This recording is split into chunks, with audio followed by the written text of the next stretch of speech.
start this Professor Peter Jackson annual lecture. Before we start the lecture, let me introduce housekeeping rules of this lecture. So please ensure that your microphone remains muted during the entire session. If you have a question or comment, please type it into the chat box. Please be advised that this session will be recorded. Yeah, already recorded. So, and made publicly available online. So additionally, a group photo will be taken. So if you do not wish to appear in the recording or photograph, kindly turn off your camera. Okay, and each section of the session will be timed. Thank you very much for your cooperation. Okay, before we invite, this is the timetable of today's event.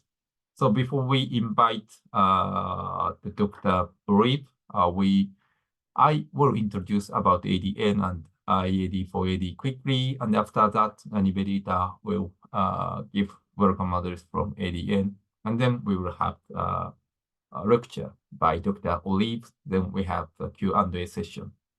And this is today's timetable. Okay, move on next one. All right, okay. So yeah, from here, let me share my screen.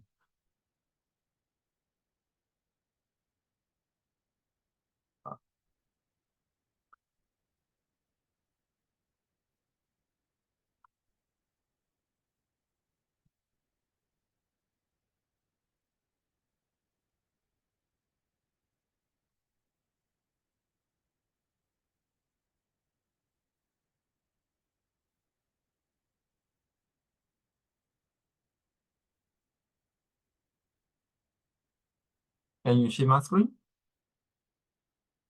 Yes, we can see your screen. All right. Okay, thank you very much. All right. Okay, so dear colleagues, thank you for joining us today. So this Professor Peter Jackson's annual lecture is one of the main events of the Avoidable Deaths Network or ADN Global Campaign Month called International Awareness Day for Avoidable Deaths or IAD4AD. Actually, this IAD4AD was the last March, but this is the final event of this year's IAD4AD. So my name is Hideyuki Hiroshita. I'm one of the founding president of Avoidable Deaths Network. So before we invite today's speaker, Dr. Olive Kobsrin, let me briefly introduce ADN and explain why we launched IAD4AD. So on 12th March 2019, Nibedita from the University of Leicester and myself launched the Avoidable Deaths Network at the 4th Summit of the Global Alliance for Disaster Risk Institute at Kyoto University, DPRI in Japan. So ADN is a global and local membership network of experts, practitioners, and researchers interested in avoiding human deaths from natural hazards, naturally triggered technological and human-made hazards in mainly low and middle-income countries. We also work in high-income countries such as Japan and UK. We have more than 1,000 members from 94 countries. So ADN exists to help policymakers, researchers, practitioners at risk and high-risk vulnerable populations make better decisions to save lives and reduce injuries to achieve sustainable development. Let me introduce ADN's philosophy. Regarding the definition of avoidable deaths are any type of premature death. Avoidable deaths include earthquake death, tsunami death, drowning death, snakebite death, and so forth. These are just examples. Any premature deaths are avoidable deaths. And there are three main reasons why we focus on avoidable deaths. First, we think reducing avoidable deaths is social justice. Secondly, zero casualty is a reasonable target than zero damage. And thirdly, avoiding death is directly contribute to UN Sendai framework's target A and B. Sendai target A is about substantially reducing global disaster mortality by 2030, and target B is about substantially reducing the number of affected people globally by 2030. These targets work in interface with 4 SDGs, i.e., number 3, good health and well-being, number 11, sustainable cities and communities, number 13, climate action, and number 17, partnership for the goals. Let me talk the reason why we think network is important for reducing avoidable disease. Network can be defined as people that you know, considered as a group whose members exchange information with each other. We have multiple membership for different networks. Some say each of us has more than 800 networks, and this multiple membership can bring new insight to us and to others. We can mutually learn from the overlapping of the networks. We believe that ADN is an arena that people can communicate and interact with others to get new insight to reduce avoidable disease. In this light, ADN itself is a network. In addition, we also built several networks to reduce avoidable disease. So we, ADN, are network and we built networks. To implement ADN's philosophy, we propose 2 different types of network. The first one is knowledge exchange network. Its acronym is KEN. In short, KEN is a network for those who want to find yet unknown issues related to avoidable disease. If we do not try to figure out unknown issues, this will lead us to unexpected events that usually claim huge number of avoidable disease. And another one is local level action network. We call it LAN. LAN is for those who want to find solutions to known issues related to avoidable disease. In order to substantially reduce the avoidable disease, both KEN and LAN are needed. These are interconnected. Currently, we are implementing several projects for reducing avoidable disease. So global campaign is part of our implementation. So this is the digital tile of our global campaign, IAD4AD. On 30th March 2023, ADN's International Awareness Day for Avoidable Disease was launched in Izumi Oats City, Japan, in collaboration with the city Mayor Mr. Minamide Kenichi, a photo on top, and the then head of the United Nations Office for Disaster Risk Reduction, UNDRR, Ms. Mami Mizutori. The global campaign is celebrated annually. We invite you to celebrate this IAD4AD and raise awareness of avoidable disease in your city, town, and villages for next year. Unfortunately, this year already finished. So IAD4AD is a 10-year global campaign. From the 11th year, we will drop the word awareness and continue the campaign as International Day for Avoidable Disease. So due to our member spread across 94 countries, we marked our campaign throughout March.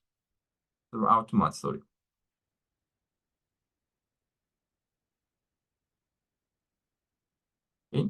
So over the past decade, extreme weather events and climate disaster have led to more than 410,000 directly disaster deaths and affected 1.7 billion people around the world. Although deaths from the direct impact of disaster are recorded by the major database, indirect disaster deaths are missing persons are currently not recorded at national and local levels. So it is important to understand the circumstances surrounding these deaths and record them to inform policy and context-specific intervention to reduce disaster deaths. In this light, the purpose of the global campaign is fourfold. To raise the visibility of disaster deaths, especially indirect disaster deaths and missing persons.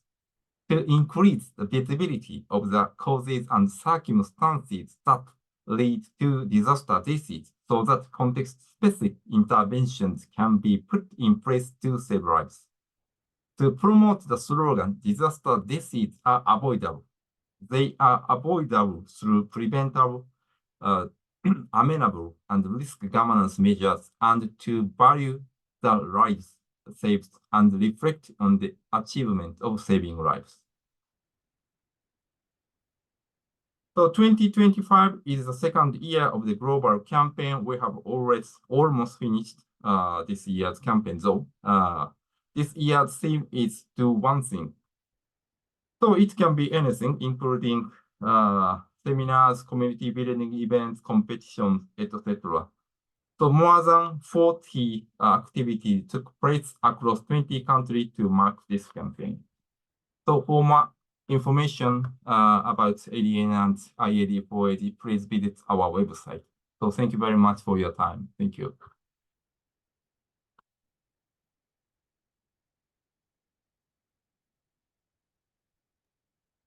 Thank you, Hideyuki. Thank you very much. So, yeah, okay. So Nibedita, over to you. Thank you. Are we having the photo shoot now, or is it after my presentation? Oh, yeah. You already share your screen, I think, after your presentation. Yeah, let's take photo. Presentation. Okay. Thank you very much, Hideyuki. My speech is going to be very short. It's just an introduction to the Professor Peter Jackson Annual Lecture. The Professor Peter Jackson's annual lecture was inaugurated in 2023 during the launch of the global campaign, International Awareness Day for Avoidable Deaths. It commemorates the life and legacy of Professor Peter Jackson, ADN's founding advisor and my mentor. The lecture celebrates mentorship and encourages future mentors in the field of disaster risk reduction, avoidable deaths, and sustainable development. Professor Peter Jackson is known for his groundbreaking work on public sector economics and strategies. He's also known for establishing the Department of Management, now known as College of Business. And he also started the distance learning program, which I teach. I teach in one of those programs called Distance Learning MSc Risk Crisis and Disaster Management. And we have some of our graduates from this program today. Professor Peter Jackson was my mentor since I joined Leicester in 2012. Over the years, we became great friends who stood beside me in the darkest and the happiest times of my life. Over many cups of tea, we can go to the next slide.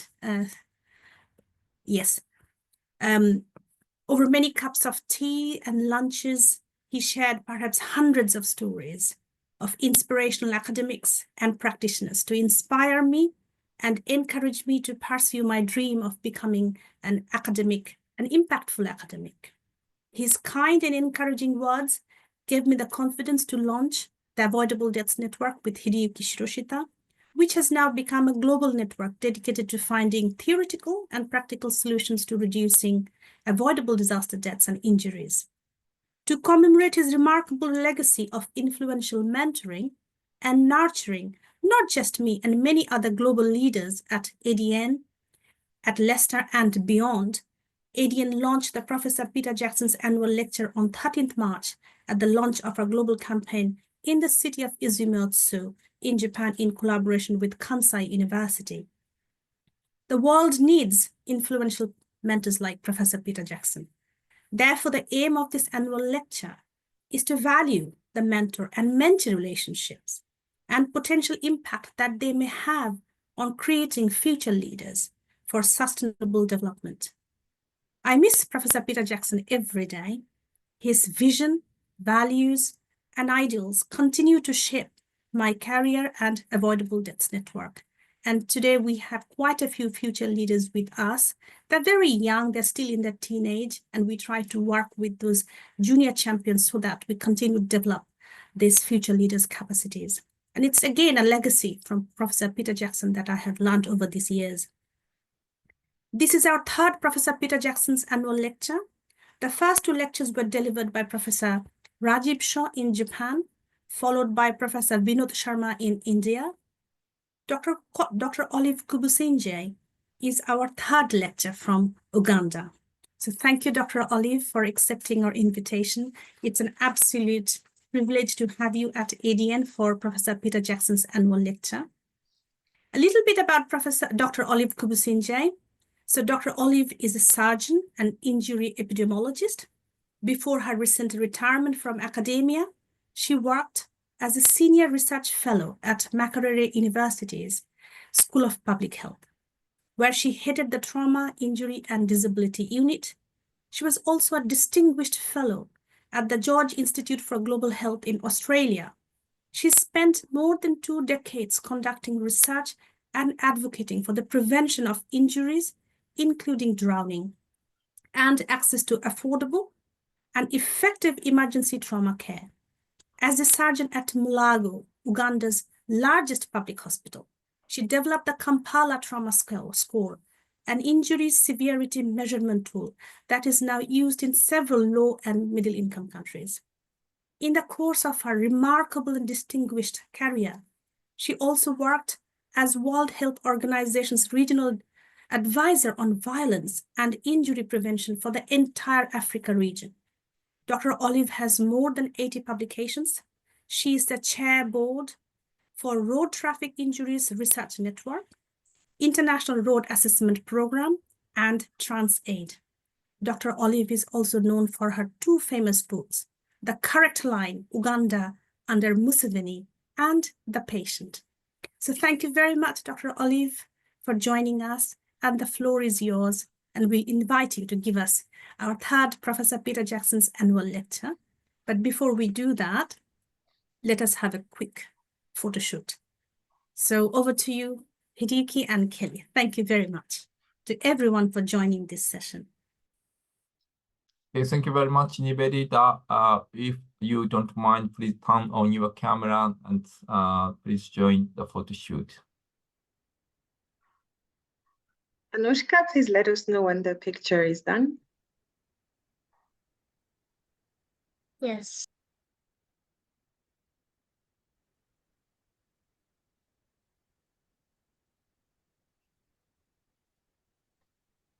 It's done. Thank you.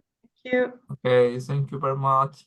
Dr. Olive, the floor is yours. So we can share the slides, Kelly. Thank you. Thank you very much indeed. It's such an honor and privilege. Thank you for the kind introduction. It's indeed a great privilege that I'll be asked to give this lecture. Yeah, it's quite humbling. I'm going to give my remarks based mainly on my experience, and I hope that somewhere in there, there'll be a lesson or 2 for our guests. So in 1986, I graduated from medical school. Let me start sharing my slides, maybe. Let's see. Okay. Share slides. You could, do you want us to? Okay, that's correct. Thank you.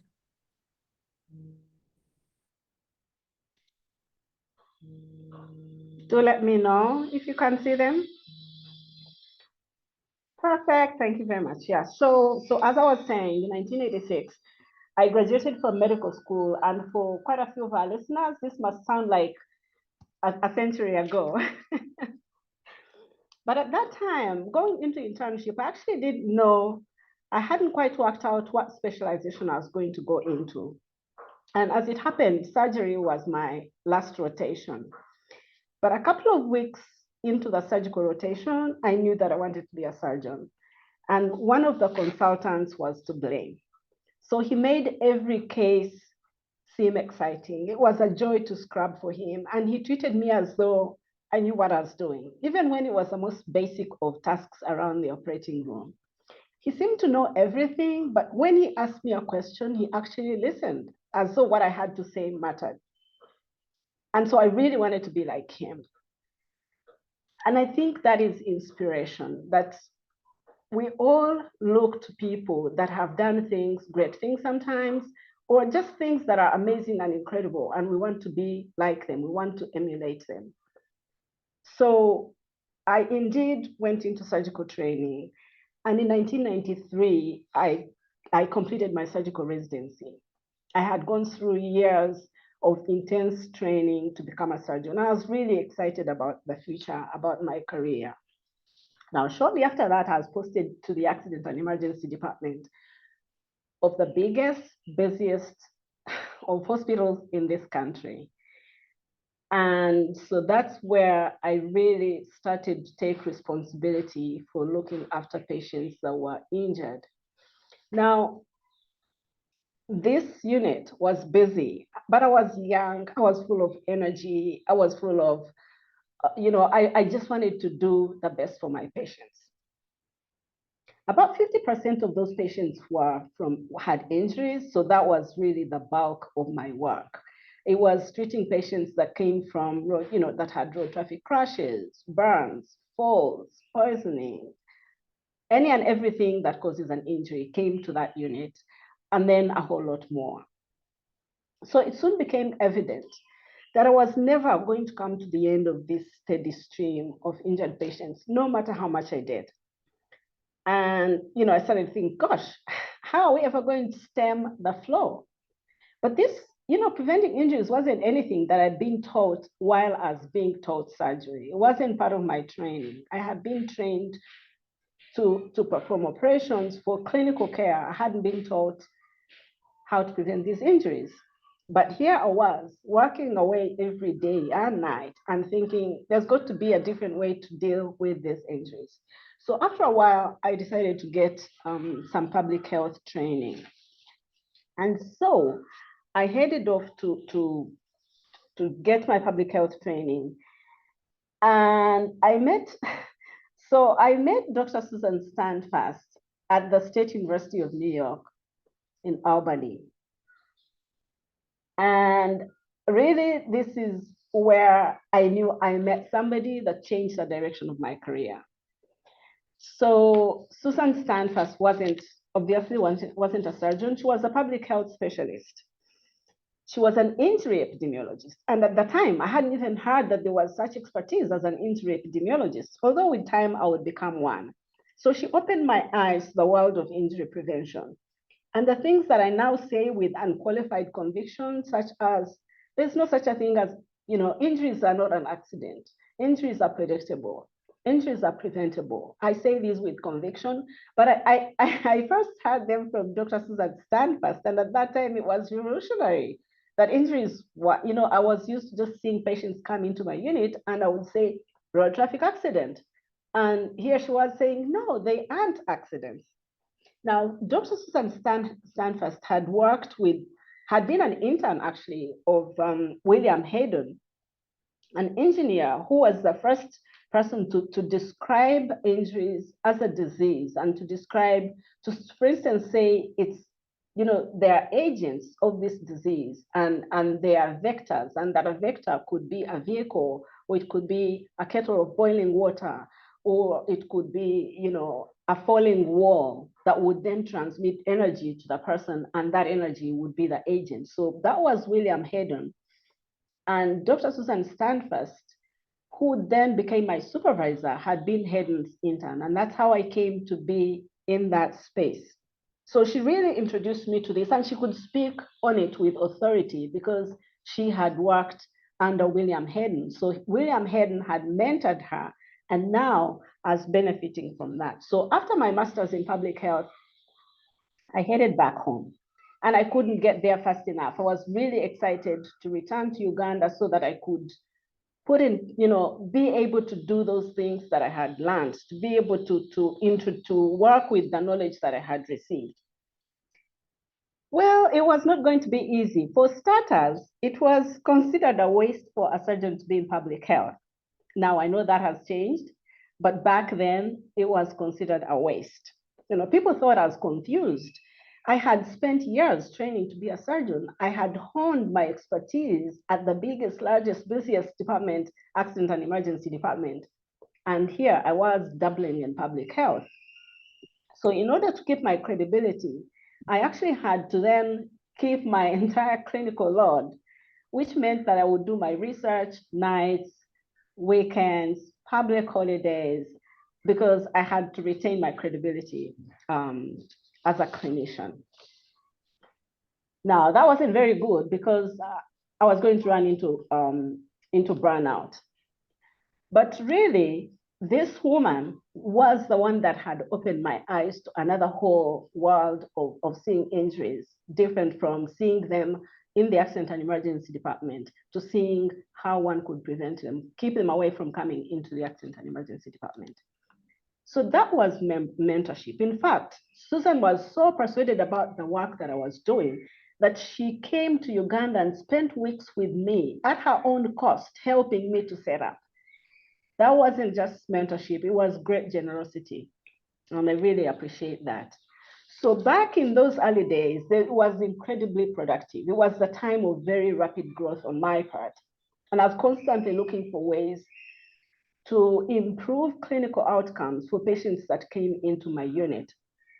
So that led me to delve into injury severity measurement. How seriously injured is this patient? And so if we do this, how can we improve how well they do afterwards? How can they stay for shorter? How can they need fewer procedures? What is it we're doing to make sure that when patients come in, we improve the quality of their lives, we improve clinical outcomes? So I was looking into this, and I discovered that there wasn't one tool that I could use in my environment. All injury severity measurement tools had been developed in high-income countries, and they were simply not appropriate for where I worked. So I eventually did develop a tool, the Kampala Trauma Score, and it has been validated in a number of places. So I started off with my colleagues, especially Dr. Ronald Lett, with looking at what can we use that is already out there? And there really wasn't any that we could take and use. And so we worked on developing something that was suitable for our environment. That Kampala Trauma Score has been validated in a number of settings and is in current use in a number of countries, certainly low-income countries, some middle-income countries. That work then led into developing trauma registries. There wasn't a single trauma registry in Sub-Saharan Africa outside of South Africa. This is a huge continent, 46 countries in Sub-Saharan Africa, and there wasn't a trauma registry that one could look at and say, oh, this is what I want to emulate. So as I said, this was a time of rapid growth, of learning many things that I hadn't been exposed to while I was training as a surgeon, that I now realized I was going to need, not just to care for the individual patient, but to see how to help a whole body of patients that came into different departments of accident and emergency departments. So in addition to the Kampala Trauma Score, and we developed a trauma team training. Now, historically, doctors were trained in one silo, nurses were trained in another silo, anesthesiologists in another silo, and quite often they would meet in the accident and emergency department, but each of them knew what they'd been trained to do. They didn't necessarily have a good understanding of what other members of their team were supposed to do, or how to make that team work together. And this was another area where I quickly realized that in Kampala and in most other settings similar to this, it's not good enough that you have doctors trained in advanced trauma life support. They are highly trained doctors. They're working with teams of nurses, ambulance workers, all manner of people that don't necessarily have the same skills or even the understanding of what skills they need.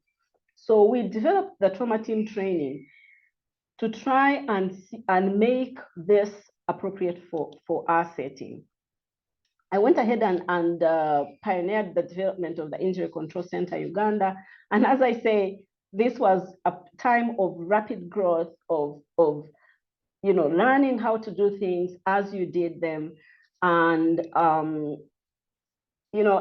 so for me, one of the things that I found challenging was that I really didn't have local colleagues that shared ideas and that shared my ideas and aspirations. As I said, they thought it was a waste for a surgeon to start doing public health. So I really relied on my international partnerships. And some of these are people that I've gotten to know and work with over the years. Yvette Holder, Margie Peden, Etienne Krug, Guru Raj, Adnan Haider. So my work, which started off being very local in Uganda and developing injury surveillance for the country and looking at trauma systems, I was able to then make international contributions, for instance, in this injury surveillance guidelines by WHO, which obviously is used globally. And I had, colleagues from the Canadian Network for International Surgery, Johns Hopkins University, Safe Kids, both in the US and in Canada, the University of South Africa in South Africa, the George Institute for Global Health in Australia. These were all, colleagues that I reached out to. But actually, the interesting thing was that many of these people, injury prevention wasn't the field that we know it to be now. There weren't huge numbers of people out there being injury epidemiologists and having figured it out. Rather, there were people that were realizing that we were in a field that needed development, that needed growth, and that had in many ways been left behind. And so we were having to learn and support each other and learn together. And we worked on global documents. So for instance, once we were done with the injury surveillance guidelines, I was able to use them in Uganda, but they've also been used elsewhere. So for instance, we had, papers on the injury patterns in rural and urban Uganda, and so on. We worked on global documents like this, the impact of traumatic brain injuries, a global perspective. I already mentioned work with people like Adnan Haider and Guru Raj. I was very privileged to work on the what we call DCP2. I don't know, I think the Avoidable Deaths Network people will be very familiar with this. Development priorities. And so DCP2 was taking place at a time when injuries were really just beginning to make the mark, to say it's an important cause of preventable deaths or of premature deaths. And I was privileged to lead that work on emergency medical services. This was a chapter in that book. And there were publications that came off that, such as this was in the bulletin of the World Health Organization, Emergency Medical Systems in Low and Middle Income Countries. And then later, of course, we worked on DCP3, in the injury prevention and environmental health section. This came out as volume 7. And again, the Avoidable Deaths Network community would be very aware of this. I worked on this with Charlie Mock. He was the lead for that work, with Rachel and with Kirk, as we can see down here. So these I bring out to say that it's not possible for one to do this amount of work on their own. It depends on great partnerships, on collaboration.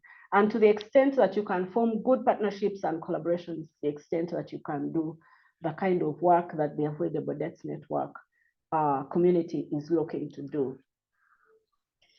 But maybe to get back to injuries. So in 2003, as I said, the period before that was a period of rapid growth, of accomplishments that had been unprecedented up until that point. I did choose to move on. I mean, I was, I think, beginning to run on empty, and so I moved on and took up a position at the World Health Organization's Regional Office for Africa.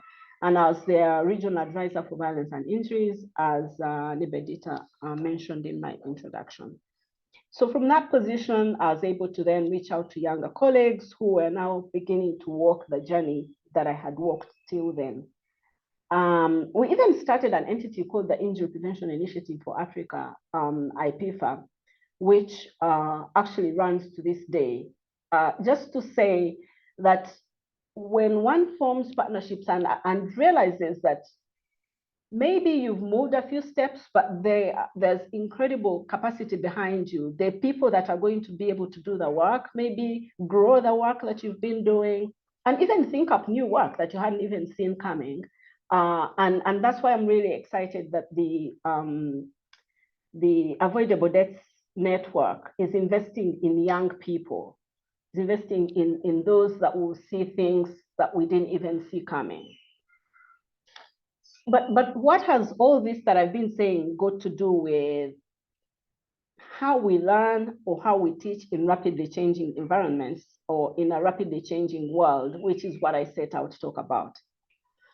So this is what I've learned over the years. Back in those days, the days that I've referred to, I and my contemporaries were learning, adopting, adapting both methods and interventions from countries that had, gone down these paths. And that was the expected, that was perfectly okay. But in the last couple of decades, there have been major shifts that make this approach inappropriate or maybe even outright wrong. And I'd like to use a couple of examples. As I said, it's managing change, but it's also changing how we manage. So I'll use the example of drowning prevention. And some of you might recognize this paper. It's an old one from 2003, because up until that point, drowning and drowning data hadn't really been pulled together to look at it to give a global picture. So the first time that whatever available data there was being pulled together was back then in 2003. And our friend, Dr. Maggie Peden, then published this paper. And these were the main points out of that. So the paper was published based on global burden of disease data 1990. So you can imagine that in 2003, those data were already 13 years old. And only 19% of countries in the African region had provided data towards that data set. So while we could make conclusions on the global burden, on the global patterns of drowning on EPI globally, we were clearly using, working with data that had a huge hole in it as far as Africa was concerned. However, with that, Africa came out as having the highest fatality rate at 13 deaths per 100,000 population. And again, using what data there were, children aged below 5 were most at risk of drowning death, except in Africa, where that age range then was 5 to 14 years of age. And as a global community of injury prevention specialists or enthusiasts, we were working with the data that we had that was available at the time.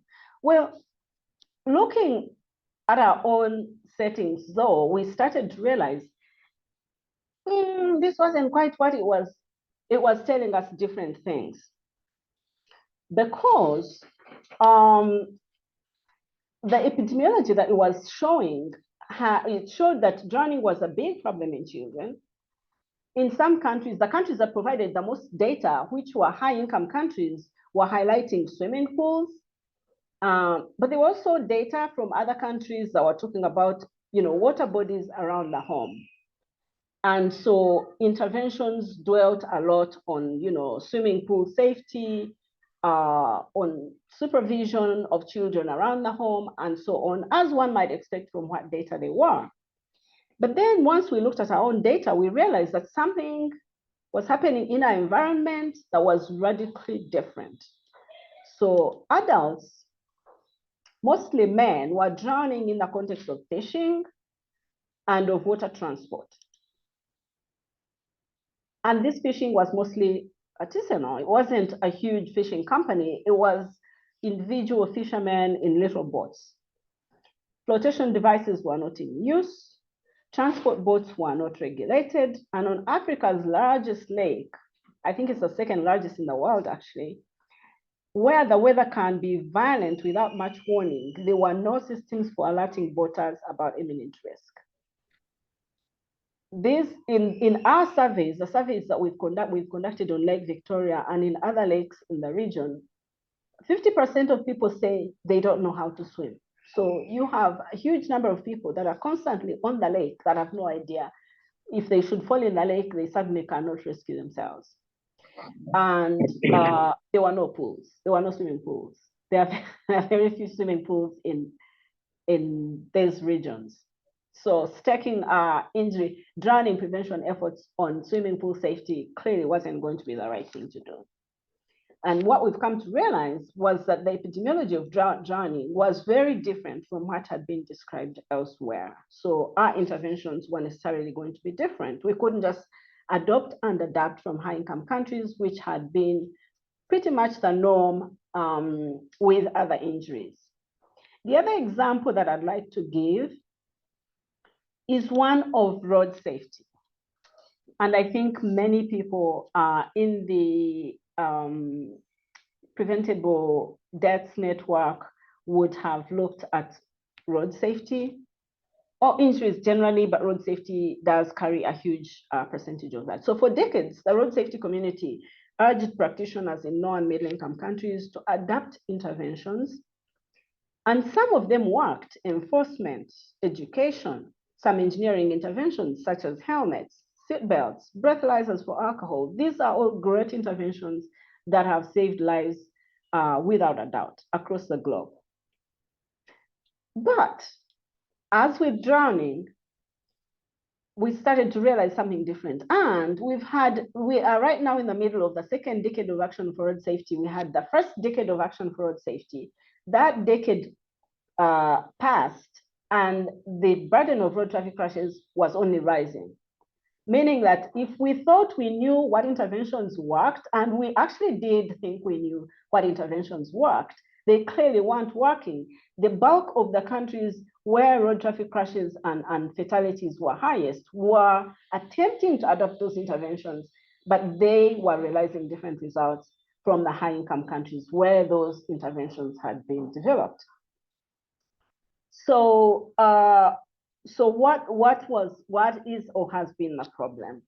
And I'd like to maybe offer a few thoughts. So in the most recent global status report on road safety, this came out in 2023, it shows that while there's been a modest drop in the number of fatalities globally, the rates in some countries have continued to rise. And as I say, this is while we think we know what interventions work, and acknowledging that most of those interventions have been developed in high-income countries. Well, a few things have clearly changed that cause us to need to change how we think about interventions and about injury prevention generally. So for instance, in the injury, there's like the kind of picture that you see on the screen. There is no high-income country that has gone through this. There's no high-income country that has a history where mass transit is on two wheels. So if we have to adopt interventions from high-income countries, there is no high-income country that is going to tell us how to deal with this. It's something that we have to think of, research, and come up with interventions that are suitable for our environment. So while we deal with this, on the flip side, electric vehicles and self-drive cars or autonomous vehicles, when I wandered into this area of injury prevention research, and I say wandered into this area because I set out to be a surgeon. I was a surgeon, and then I ended up trying to both be a surgeon and a public health researcher. So when I wandered into this area, mobility, especially in Africa, was very different from what it is today. And as I said, there's no high-income country that has experience in the kind of mobility patterns that Africa is dealing with. On the flip side, electric vehicles and autonomous vehicles, back then, for many people, were the subject of science fiction. It wasn't on our radar even, or if it was like, it's something that is going to have to be worked out long after we are gone. Well, in 2024, battery electric vehicles accounted for 19.6% of all new vehicle registrations in the UK. That is a 21% increase from 2023. If you think about 25 years ago, as I said, many of us would have been thinking, it's not a research priority. Now, it means that for the UK and other high-income countries, this is their research priority. In the UK, the Automated Vehicles Act received royal assent in May last year. So that strategy is going forward. Now, that is happening while countries like Uganda struggle to even figure out how to train the kind of drivers that you see on the screen, to train motorcycle riders. So in the one country, you're trying to train motorcycle riders. In another country, you're trying to understand what is the policy framework that is going to guide automated vehicles, electric vehicles, how that shift is going to happen. And so this is learning in a rapidly changing world where previously the two countries would have been thinking about more or less the same thing. We are worried about pedestrians, they should be safer. We are worried about two-wheelers, they should be safer. But realistically now, the research agenda is going to be markedly different. We're going to have different research concerns. So the idea of Uganda adopting and adapting what the UK is doing does not even arise. Now, back when I started on this, there were only a handful of injury epidemiologists globally. Now, almost every school of public health worth its name has courses on injury epidemiology. And, I remember when Professor Rebecca Ivers was in a small club, it is her now, that there are many injury epidemiologists that don't even have an idea who she is. That's how many they are. When I worked at the State Health Department in New York as an intern, having finished my public health training, and this was New York, this wasn't some little village in the sticks. We analyzed data using mainframe computers because the software for analyzing huge amounts of data were not to be found on small computers. Now, all of you can analyze your data on your cell phones. And if there were any of us that were reluctant to work remotely, then COVID-19 cured us of that, because then we all realized that we need to work differently and we can certainly work remotely. Now with AI, and that has been a big game changer, there's very little that an IT service student, even at Makerere University in Uganda, there's very little that they cannot find out, seated at the back of a lecture theater while an old professor is teaching from their old notes. So that has changed the way we learn. It has changed the way we teach. Back then, the NIH was the biggest funder of biomedical and public health research. And the CDC's injury prevention program was the blueprint for setting up such programs elsewhere. Certainly when I set off to begin the Injury Control Center Uganda, I was looking at the blueprint from the injury control program in Atlanta. So in my short or rather long career, I have seen transition from a totally analog system to a digital one. And mentoring is not the same. Younger people might know more than we do. So the old model where the guru would hand over to a younger guy, that model is probably gone forever. But that doesn't discount old people, because older people can pass on things. And I'd like to propose that older people can pass on relationships, they can pass on connections, and they can ask good questions. Sometimes the best contribution we can make to young researchers is to ask them good questions. So since this is about mentorship, and since I'm speaking from Africa, I'd like to end with a small African story. And I usually joke that I live in a banana republic because Uganda does produce probably the world's best bananas. But this is a story about a banana tree. So the banana tree has, young banana trees up on top, and it has old, dry, scraggly, leaves down here. So one morning, in a cool breeze, the cool breeze of the morning, the banana tree was swinging back and forth. And the young banana leaves up here, they're glossy, they are soft, they are beautiful to look at.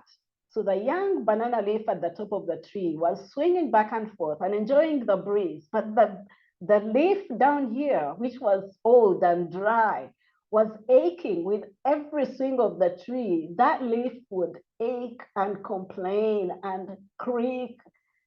And so this young one said, what are you making noise for? Because old leaves do make noise.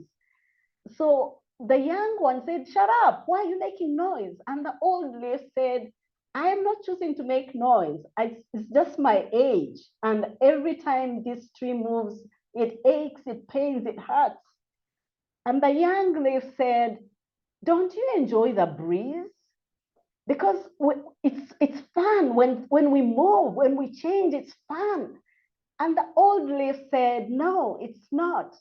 And then the old leaf said, and this is what I'd like to end on, it said, where you are, I once was. And where I am, you soon will be. So when you are young, movement, change, motion is exciting. And it's good that you're supple, you're malleable, you're fast on your feet, you're quick to learn things. You should enjoy that time and you can get very far. You can have rapid progress. Just keep in mind that these older leaves, they also have their say. You can learn things from them because where you are, they once were, and where they are, you will soon be. So thank you so very much indeed for allowing me the opportunity to deliver this third lecture. And I hope that you somewhere in there have learned a few things. Thank you very much indeed, and have a good evening.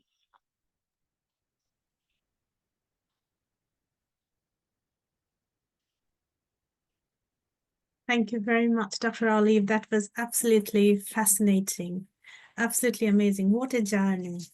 So we do have a Q&A session now. So is Professor Okada gone? Because usually Professor Okada has questions, isn't it? So I open up the floor for any questions for Dr. Olive.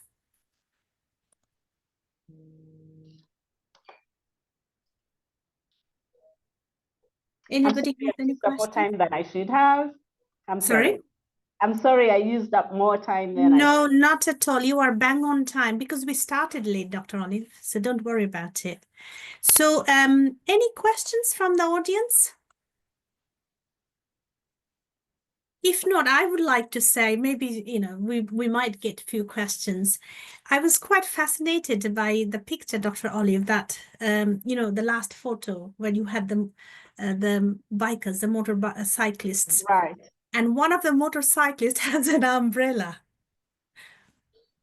What an amazing and innovative idea. I've never seen anything like that, that even on a motorbike, you could have a brolly. Look at that.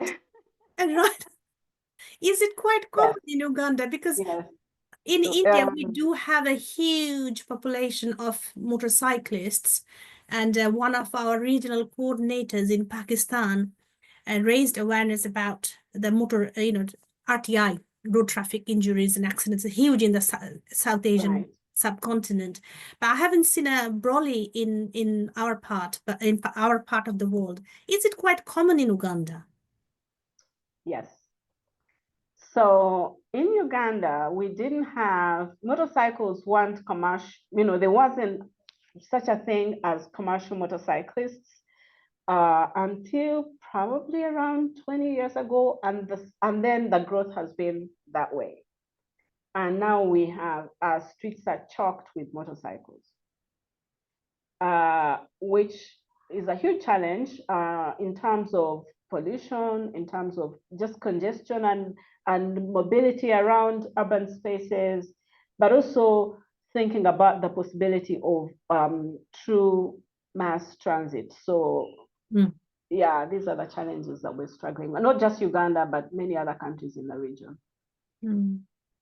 Yeah, that's fantastic. But otherwise, I think my comments are going to be very minor, but I just found that, what a remarkable journey or a story from a sergeant to a public health injury epidemiologist. Absolutely amazing. And I quite like the way at different points of your lifetime, you made these amazing individuals, and they became your mentors, and the mentor-mentee relationship. And also, I quite like the way you put it, the generosity of these individuals. And this has been the case in my life and also for Edian's life. We've got so many amazing advisors, like Professor Nori Okada was here. He generously advises us, as you said, that perhaps the older people has a different way of giving, asking good questions, giving us advice, telling us what they already have done, and we can learn. We also have Dr. Stephen. Dr. Stephen is a surgeon and a medical clinician. He works at NHS in the UK. He joined and he texted me because he's on duty. He said, if anyone is sick, I'll have to run. So someone is sick, he has been called, he's gone. He generously advises us, sometimes generously donates as well. So I think you are so right that you benefited and we are benefiting. So it's fantastic to know that. And also I like the thing that you mentioned about that your journey was local. You were the only person. And many people, many colleagues told you that what a waste for a surgeon to look into public health injuries and things like that. But how you leverage that, your passion from a local level to become global, and the global contribution that you have made is absolutely it's absolutely inspirational for me as an individual. And I hope for many of our ADN junior champions who have joined get few, 1 or 2 points, lessons back home and think about it, that sometimes the journeys is not always destined what you want to be, but sometimes being open-minded and see what you learn from when you meet somebody and get and probably change your career. And I think mentors play an important role in that. The other journey I liked of yours is about partnerships and collaboration. I think that's such an amazing thing. So you managed to go from local to global, and you did that through partnerships and collaboration. So this is something for us to learn as well, isn't it, Hideyuki? So to bridge, to develop bridges, forward our hands for collaborations and partnerships. And we do the same to you, Dr. Olive. I know you have retired. If you could help us join ADN as an advisor, we would be honored to have you. We have quite a few advisors, including Professor Nori Okada just left, amongst others. We have some world-class multidisciplinary advisors, and we would really like to have you as well. If you have spare time, give us advice. And I have noted down the references that you suggested. We will read them, which is on emergency medical system and injury prevention and environmental health. So I will read those too as well. But otherwise, it's what an amazing journey. And I thank you, on behalf of ADN. And I think with that note, I'm going to stop. But Hideyuki, if you have anything that you would like to add, any lessons that I have probably not managed to mention now, but definitely lots of lessons for us to take back to our ADN team and take it forward from there. Over to you, Hideyuki. Yes. Okay, Nibedita, thank you very much. Thank you very much, Dr. Olive, for your wonderful talk today. Yes. So I don't have question, but I have some comment about your talk. So regarding banana story you shared at the end, I heard this this is very related to pray. So when we are the children, we can pray, but when we become adult, it's very difficult to pray. So yeah, because I think to facilitate hate learning, I think play is quite important. So at the moment, I'm exploring ways for adults to play. So yeah, in this right, I think yeah, banana story is very much yeah, interesting to me. So thank you very much.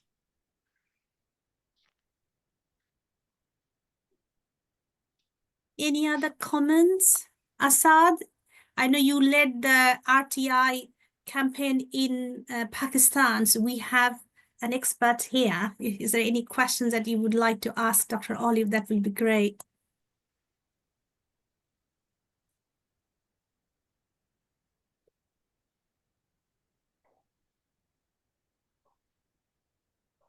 You already have, asked the same, that roadside accidents and the hazards that are,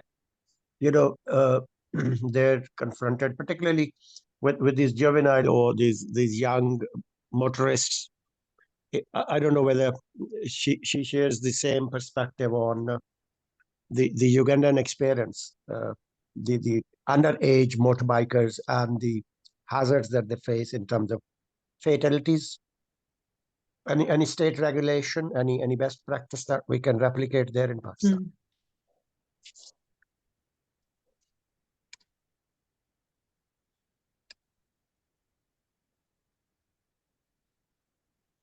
Can I respond to that?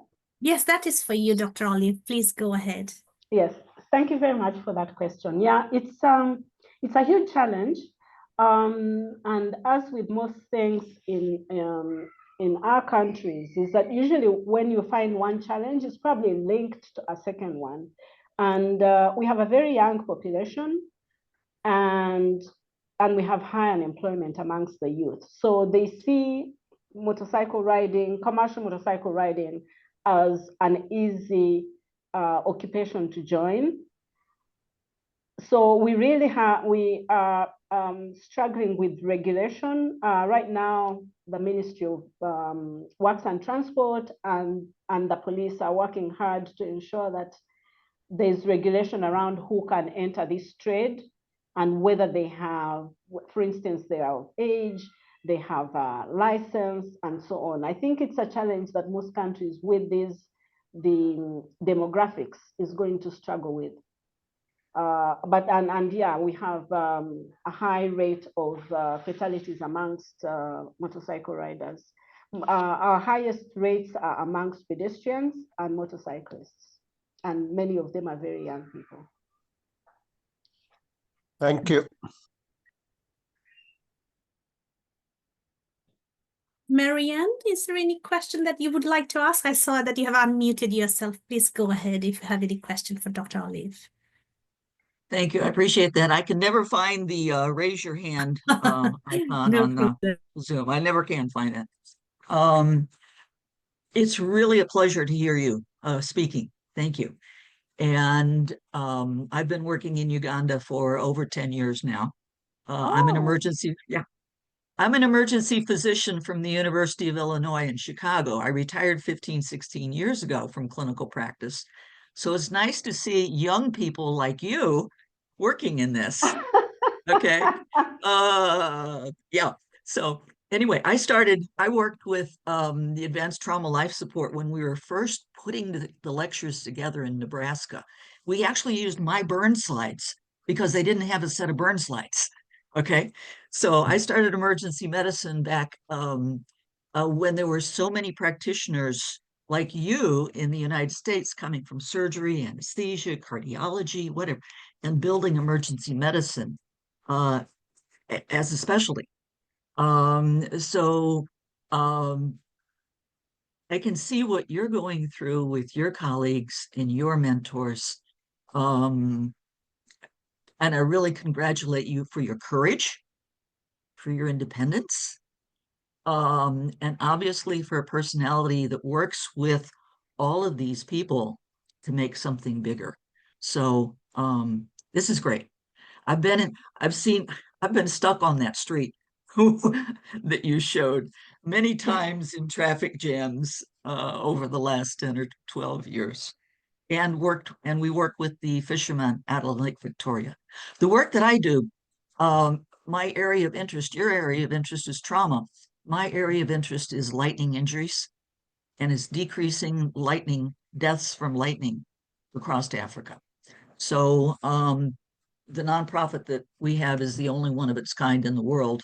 A couple of others have started in Asia and Latin America. They took our bylaws and changed the name. And are struggling. So I may be in Uganda in late June. I would love it if you could send me your information. Maybe we can get together for lunch or something like that. That would be wonderful. International Lightning Safety Day is on June 28th and marks the day that 18 children were killed by one lightning strike and 38 others hospitalized in 2011 from a school in Uganda. And we've been working to educate children and protect people from lightning across Africa. It's hard though. It's tough. Thank you. Sure. I'd certainly enjoy meeting you and talking about our common interests. So thank you. That would be lovely. That would be lovely. Thank you. Wonderful. Thank you, Marianne. So, sorry, go ahead. I guess the question is, it's just like lightning. It's such trauma is such an incredible, incredibly large problem. Where do you, and you're biting at the edges, you're pulling the trauma scores and things like that. What do you see as the major changes or things that can be done to decrease the injuries in Uganda and across Africa? Thank you very much. So it's taken a while, but we eventually, not just us, but other people eventually get it, that it's a multi-sectoral problem, that no one sector can solve this. And so I think over time, we've become better at working with other sectors. As I said at the beginning, when I talked to policemen, people would say, why is the doctor spending time talking to police officers? Or now I talk to people that work in the fishing community, in road transportation. And I think that's, the fact that we can bring from different sectors, we can come together and put concerted effort. I think that's the one thing that is going to change how or if injuries are going to be prevented. I think the working across sectors and across disciplines. One of the changes I've seen that's happened is that more of the boda drivers are wearing helmets, and the public education that was done on that a few years ago has probably made a big difference. Yeah, for that community. It certainly did in the US. For the border community, certainly. Yeah, thank you. Thank you very much, Marianne.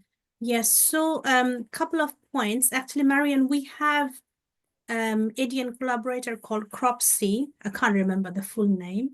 It's in India, and they work on lightning. Okay.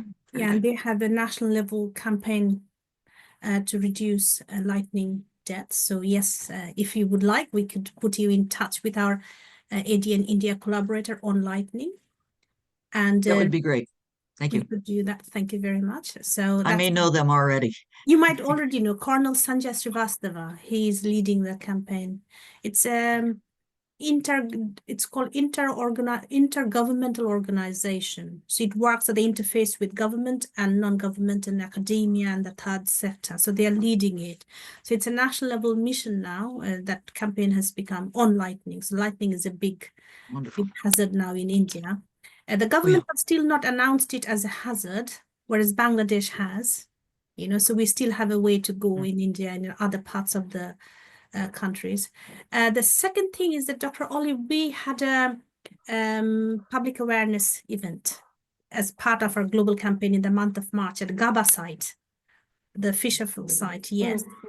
So it's a small event. We did it. It was done by Rachel Nantume. I think she contacted you when she did her master's at Leicester University. She wrote her thesis on that. It was more on health and safety and the legal aspect. and she visited several fisherfolk sites. So we are trying to raise awareness. So this is another thing, Marianne, you asked, how can we reduce injuries? So because we are a network, we use a different kind of mechanisms, such as Hideyuki mentioned about local level action network.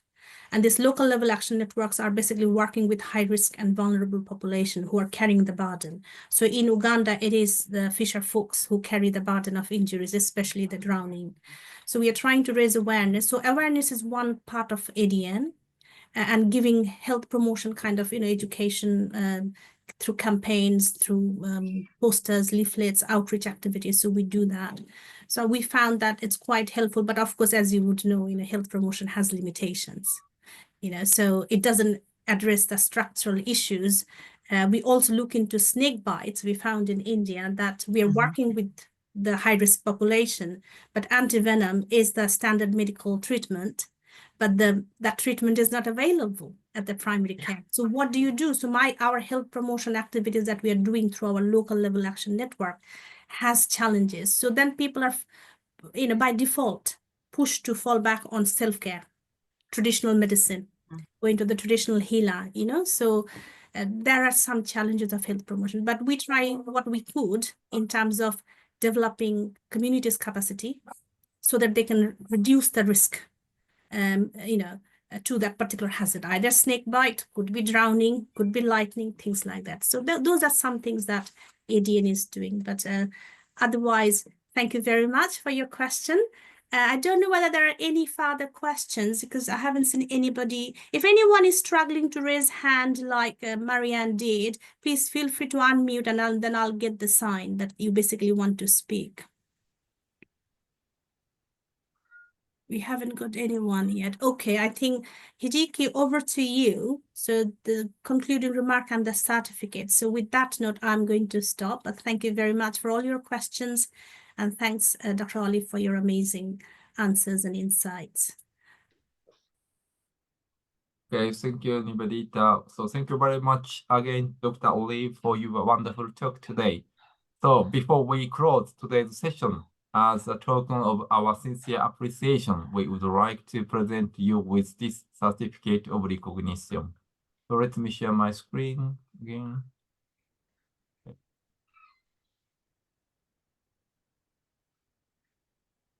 We will also email you. Sorry. Oh, wow. Yeah. Let me read this out. So certificate of recognition. So this certificate of recognition is presented to Dr. Olive Cobson-Ye. Thank you for your presentation for the Professor Peter Jackson annual lecture given this 29th day of April 2025 by Professor Nibedita Ray-Bennett and Dr. Hideyuki Shiroshita. So thank you very much, Dr. Olive. Thank you very much. Thank you. So yeah, so thank you, and thank you to everyone who joined us today. So your presence and participation made this event meaningful. And we hope you found the session insightful and engaging. So we look forward to welcoming you again at our future event. Okay, so take care and have a wonderful day. So this concludes our session. So thank you very much. Thank you. So Hideyuki, you are going to email that certificate to Dr. Olive? Yes, yeah. Yes, thank you. Thank you. It's a lovely surprise. I wasn't expecting. Yeah. Right. Okay, thank you very much. Thank you. Thank you, and bye-bye. Thank Bye-bye. you. Bye, Thank you. Dr. Olive.